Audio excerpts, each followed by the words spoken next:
ဒီစပင်ကေကြီးနဲ့မလိုက်ဘူးတော်တော်ကိုမလိုက်တာဘာလို့ဒီကေကြီးကိုထားနေရတော့ဒီအကြောင်းကြီးဘာလို့ဝင်နေရတော့ဟမ်ကလေးကိုမိဘကိုလာစီခြင်းတာပေါ့နော်ငယ်စဉ်တုန်းက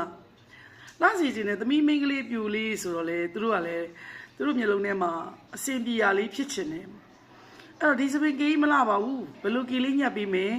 ဟလာဒီအင်ကြီးရောင်ကြီးကတော့မလိုက်ဘူးဘယ်အင်ကြီးရောင်လေးဝစ်ဆိုပြီးတော့ပြောတဲ့ချိန်မျိုးမှာလေကိုကလည်းကိုကြိုက်လာပါရဲ့ဆိုပြီးတော့ရွေးချယ်ပြီးဝစ်ထားတဲ့အင်ကြီးကိုအမေကမလာဘူးလို့ဆိုတဲ့ခါကျတော့ကိုကလည်းမလဲချင်ဘူးကိုကလည်းအမေပေးတဲ့အင်ကြီးမဝစ်ချင်ဘူးကိုရွေးထားတဲ့အင်ကြီးပဲကိုဝစ်ချင်တာကိုစပင်ကေမုတ်တိုက်ကြီးဖြစ်နေလေကိုကကြိုက်ချင်လဲကြိုက်နေတာအဲ့ဒါဘယ်အရွယ်မှာစတွေ့ရလဲဆိုတော့ကျမတို့အဒေါ်လက်ဆန်ကိုစဝင်လာတဲ့73 14ဝင်းကျင်15 16လေးအဲ့တော့မေလို့တဲ့ဆိုလဲပြောရခက်လိုက်တာဒီကလေးမလေးကလည်းပြောနေတာသူနဲ့မလိုက်ပါဘူးလို့ပြောနေရလဲဇွတ်လုံနေတာပဲအဲ့ဒီအချိန်မှာဇွတ်တာဇွတ်ဟန်တာအမေနဲ့စပပြေပါဘူးအမေကလည်းနားမထောင်ချင်တော့ဘူးအမေပြောတာလည်းနားမထောင်ချင်တော့ဘူးအမေကလည်းငါနဲ့မโอเคပါဘူးဆိုတဲ့ပုံစံမျိုးတွေဖြစ်လာမင်းကဘာတွေပြောမသိဘူးဆိုတာမျိုးဖြစ်လာတယ်ကဲအဲ့ဒီကိစ္စလေးတွေကျမတို့ကြီးကောင်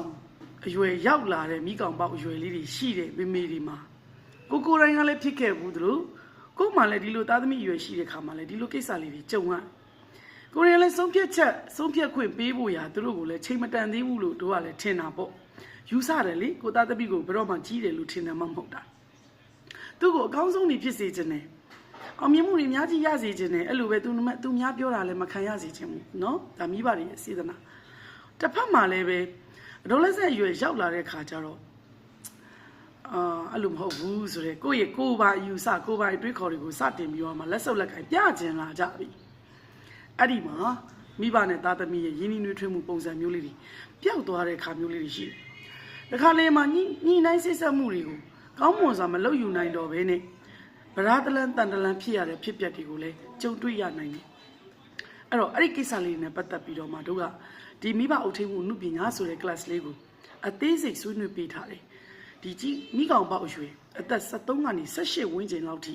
အရွယ်မှာဘာတွေဖြစ်တတ်တယ်ဆိုတဲ့အကြောင်းအရာတွေကိုလည်းပဲသင်ခန်းစာတွေမှာထည့်ပြီးတော့မှဆွေးနွေးပေးထားပါတယ်အခုဒီ comment လေးကတော့ဒီချက်ကိုသင်တန်းတက်ပြီးသားမိဘတွေက recommend ပေးထားတာဖြစ်ပါတယ်ကျေးဇူးများကြီးတင်ပါတယ်ရှင်ကဲအပတ်စဉ်လေးကိုအခုခေါ်နေပါပြီလာမယ့်ဇူလိုင်လ1ရက်နေ့မှာစမှာဖြစ်လို့နောက်မကြရလေအောင်သတိပေးလိုက်ပါတယ်ရှင်ကျေးဇူးပါ